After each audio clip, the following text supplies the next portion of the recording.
Shalom, Ibu Bapak, Saudari-saudara, rekan-rekan muda dan adik-adik yang terkasih dalam Kristus. Jumpa lagi dengan saya Pastor Sulaiman Otor OFM dalam program Sabda Saban Hari. Mari kita mengawali renungan ini dengan doa. Dalam nama Bapa dan Putra dan Roh Kudus, amin. Allah yang bertata di dalam surga, Tritunggal yang Maha Kudus, Bapa, Putra, dan Roh Kudus, kami bersyukur kepadamu karena Engkau menyertai kami hingga saat ini. Pada hari ini, kami akan mendalami sabdamu tentang melayani tanpa pamrih. Bantulah kami dengan rahmat-Mu, agar kami senantiasa dapat melayani, pertama-tama bukan karena upah yang kami dapat, tetapi demi kebaikan dan cinta yang pertama-tama sudah kami terima dari Engkau.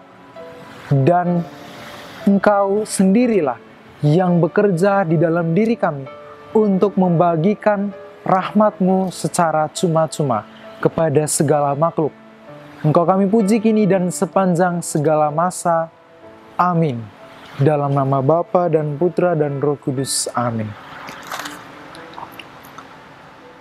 Injil Markus bab 10 ayat 41 sampai 45. Bukan memerintah melainkan melayani. Mendengar itu, ke-10 murid yang lain menjadi marah kepada Yakobus dan Yohanes. Tetapi Yesus memanggil mereka lalu berkata, "Kamu tahu bahwa mereka yang disebut pemerintah bangsa-bangsa memerintah rakyatnya dengan tangan besi, dan pembesar-pembesarnya menjalankan kuasanya dengan keras atas mereka. Tidaklah demikian di antara kamu.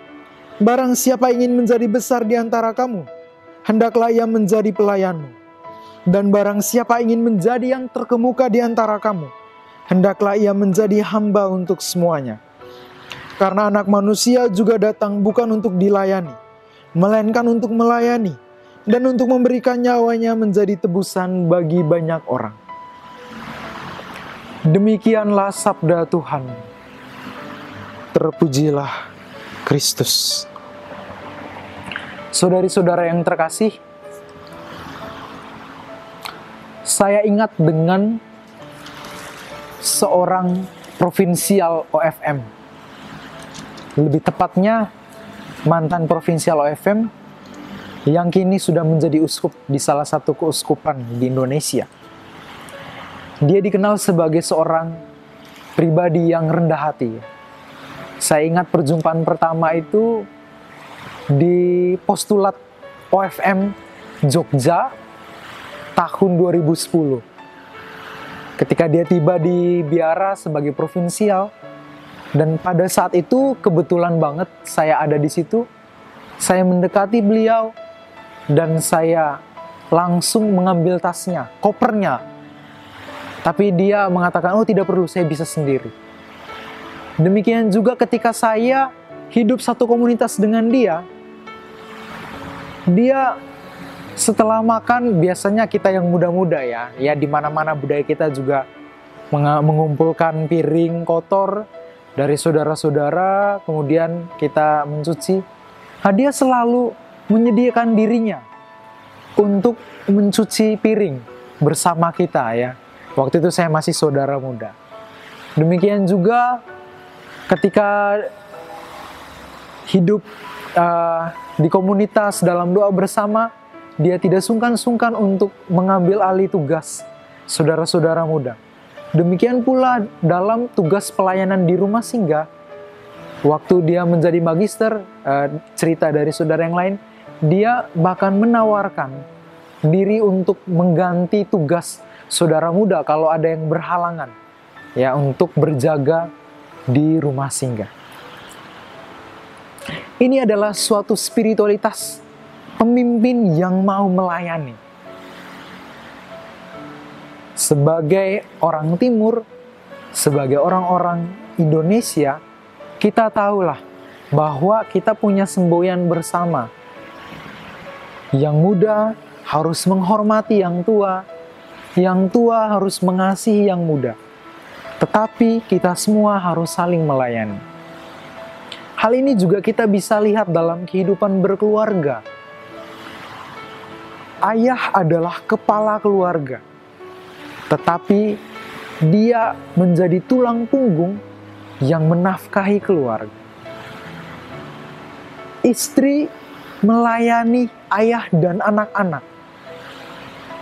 mengurusi hal-hal yang berhubungan dengan urusan rumah tangga.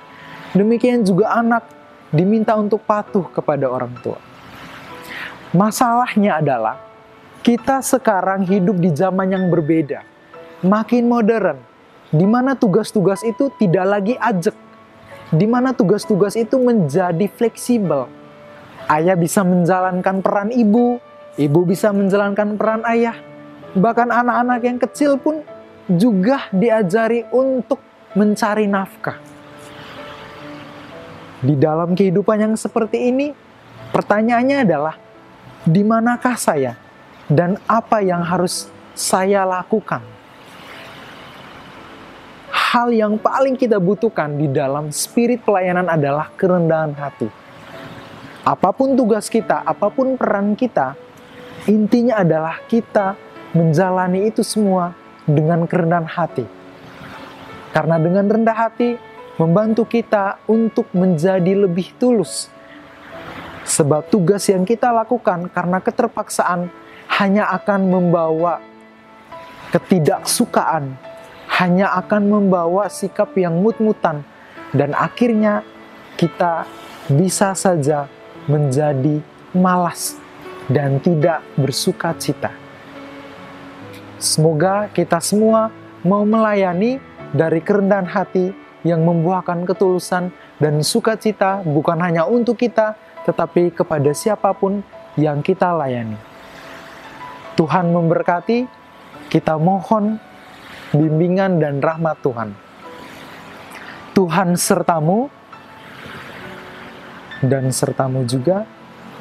Semoga saudara sekalian senantiasa dibimbing, dilindungi dan diberkati Allah yang Maha Kuasa. Bapa, Putra, dan Roh Kudus. Amin.